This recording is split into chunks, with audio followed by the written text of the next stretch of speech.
A pirate ship pulls alongside yours, and out of the smoke steps a man whose head appears to be on fire. Ropes of gray smoke curl around a huge black beard, and his eyes glow through the haze like something out of hell. Your crew does not fire a single shot. They just give up. And that, it turns out, was exactly the plan.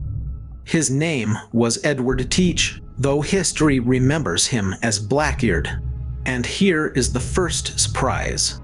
He was only really a pirate for about 2 years, from around 1716 to 1718. But in that short time he built one of the most feared names on the ocean.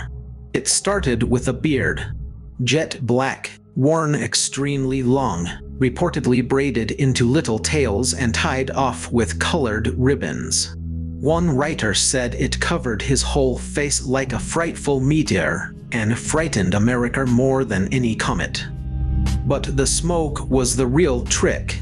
Before boarding a ship, Blackbeard would light what sailors called slow matches.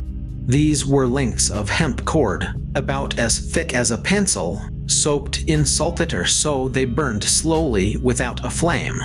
Normally you used them to set off a cannon. Blackbeard tucked several of them up under the brim of his hat, lit so they smoldered and coiled thick gray smoke all around his face. Imagine that stepping toward you across a deck. Now let me be straight with you, because the story got tidied up over the years. You have probably seen the version where the burning fuses are braided directly into his beard, his entire face wrapped in flame. It is a fantastic image.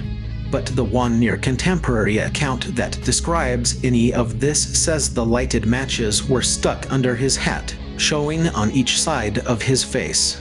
Around the head, framing it in smoke, not literally set into the beard. The truth is only slightly less on fire than the legend. And the smoke was only part of the costume. The same account describes the whole figure. A sling thrown over his shoulders carrying 3 pairs of pistols, 6 loaded guns hanging across his chest like a soldier's ammunition belt, a sword at his side, and those smoldering matches haloing his head. Put it all together and the writer said you could not imagine a fury from hell looking more frightful. Every single piece of it was staged. This was a costume built to terrify. And here is the part that flips the whole story. For all the smoke and pistols and hellfire, there is no verified account of Blackbeard ever murdering a single one of the people he captured. The demon look was not about killing. It was a brand. Because a ship that surrenders the moment it sees you is a ship you never have to fight. No cannon fire, no boarding, no losses on either side. The fear did the work of an entire battle. His most powerful weapon was a reputation he built on purpose. One more piece of honesty. Almost everything colorful we think we know about Blackbeard, the matches, the beard, the fury from hell line, traces back to a single book published in 1724, a few years after he died, written to thrill readers with pirate tales. So the smoking head is an old, near-contemporary description, not a photograph and not a sworn eyewitness. The image is probably rooted in something real. It was also very good marketing, even 300 years ago. The fear worked, right up until it met someone who refused to feel it.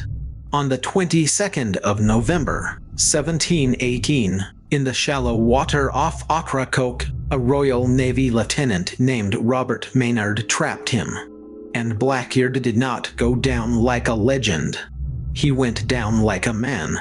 It reportedly took around 5 pistol shots and 20 sword wounds to finally kill him.